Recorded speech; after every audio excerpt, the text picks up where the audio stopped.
And hello there everyone, and welcome back for another video. Today's video is of a personal modification that I have done. It is a overview video, and it's pretty much straightforward. A lot of people have done this kind of modification before, but we're going to jump right on in.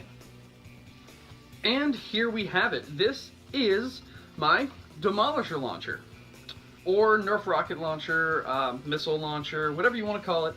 It is what it is. So, the base idea has been done before. I've done it a little bit differently because of the parts that I had. So clearly this is a Demolisher launcher down here.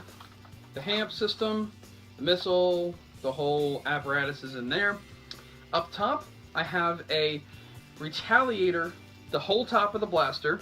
From here up is the Retaliator, jam door, front muzzle, barrel attachment, everything, stock attachment point.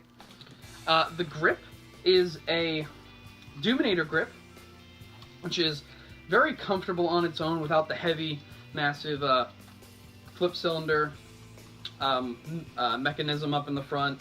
It's the handle's very comfortable, and it works really good. So it was all bonded together with hot glue to start to kind of get things set where I wanted them, so it's straight, it's not on an angle or anything. And then epoxy putty on the inside and outside, as well as some custom plates here done in thick plastic to kind of give it a more straight, streamlined look. And you can see I bonded those to the putty work very well. So it all kind of looks like it's meant to be there, except for the slight gap here and the slight gap here, and that's just so things can be taken apart to clearly maintenance the blaster. So, other than that, we have a stock attachment point, which allows me to attach the Demolisher stock, which of course holds another missile, and of course gives me a sling point because I didn't incorporate one anywhere else. And of course I have a rail up here. This is I believe a spare Modulus rail off of a Modulus I got at Goodwill. That was unfortunately no good.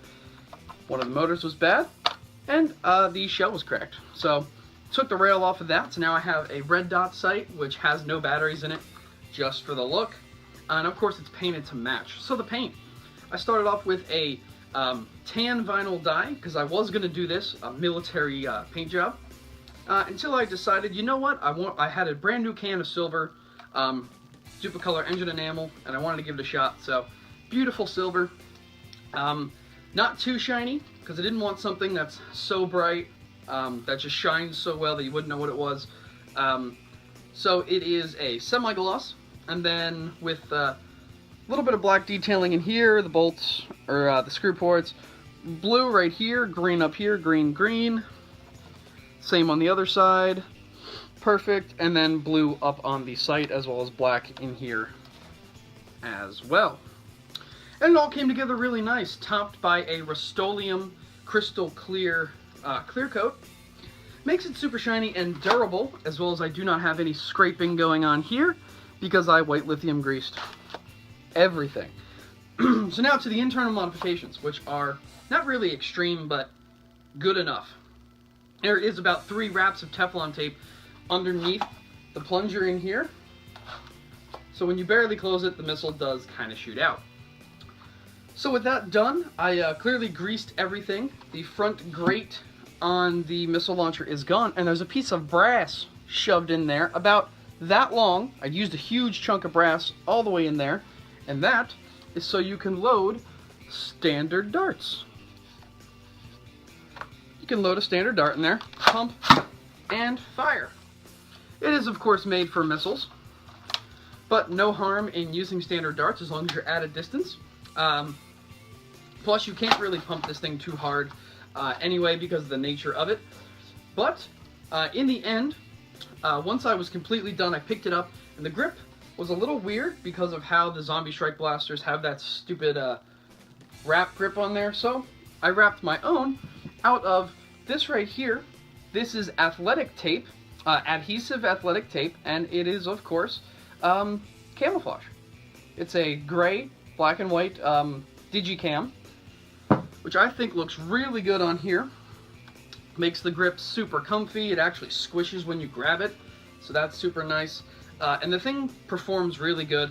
I mean, it will shoot a demolisher missile anywhere from about 55 to 60 feet, and that's with a slight arc. A stock dart, it will shoot about 70 feet, again with a slight angle. And that's just the design of a demolisher launcher. You know, you're not going to want to shoot straight. I usually shoot kind of up on an angle, but that's just me. So I'm going to go ahead and fire it for you. And of course, we have 2 missiles ready to go, and I have some darts in my pocket, as well as 1 cut down Stefan. We're ready to pump. This thing does hit pretty hard. Second missile. Now we're going to use some standard NERF darts. Hope you guys could see that, because man, did that sound good. I don't honestly think you can, which is gonna be a problem. Well, you can see the curtain moving. Alright, so here we have a Rebel dart that has been cut down. Just to prove point of concept. Get that in there. Haven't range tested it with those, but my guess is, considering it fly straighter than a standard NERF dart, probably go maybe the same distance, because this system is not perfectly designed for darts in the first place. So that's the firing test. This thing shoots demolisher missiles hard, it shoots stock darts pretty hard. With the cut down Stefan, not perfect, and again, this is not really designed to shoot standard darts very well. The brass in there is just so the air actually has something to kind of build up in as it's being shoved through. That's why when I put a missile in here, aim it that way, and I barely close the pump, no force. I'm just trying to close the pump, and it will launch a missile out, because that's how good of a seal this has. And with the brass, it does make it a little bit easier for the air to actually be pushed up behind the missile and actually push it out. As well as darts, it makes it perfect for attempting to maybe suppress and just shoot a dart out there. But this was super fun to make. The epoxy putty job could be better. Right around here, I got it nice and straight, meets up here, flows in here pretty good. If I had to critique myself on one thing, would probably be the detailing work. I mean, the green is not perfect, but this is my personal blaster. And I added the green after the fact. I was going to put blue here, but it looks pretty cool with green. And then the wrap on the handle is just so clean and so nice. It's so comfy. I intend on doing this on a bunch of blasters coming soon. So yeah, that's the missile launcher, guys.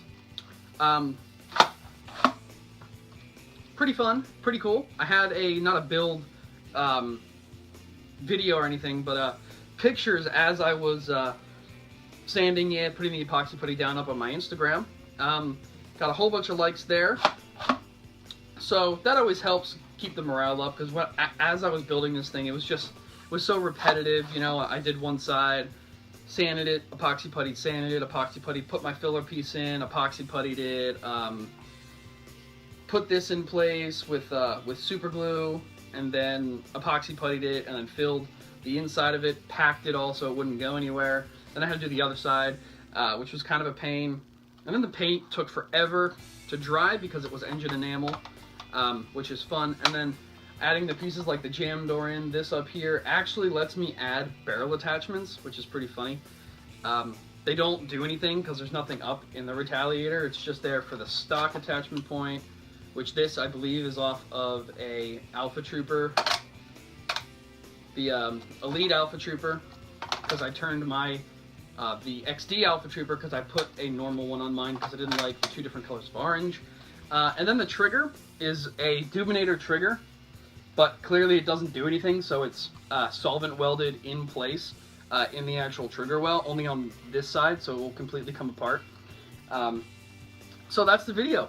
Thank you guys very much for watching. Like, comment, subscribe. I'm going to keep making blasters like this when the opportunity arises, if I have the funds or anything like that. And guys, once again, I do take commissions. I'm looking for pretty much anything right about now would be great, so I can keep making cool blasters like this, the Ravens, I have a Strife build, I have a whole bunch of parts in my Etsy cart, and I just need to hit order, and I can build a sweet super stock blue Strife. I already have a mag release in here and a worker thumb screw, so that's in the pipelines. So that will be pretty cool. You can leave a comment here, you can message me on YouTube, or you can go ahead on over to Instagram, where you can message me there, Instagram direct, and we can certainly talk about the commission. For my first few commissions, I'm probably not going to charge a lot, because I will want to get into the into the mindset of doing commissions. So depending on your commission, we can completely talk about the price and then go from there, guys. Again, thank you very much for watching. Like, comment, subscribe. Go check out my Instagram, and I'll see you guys next time. Peace out, bros.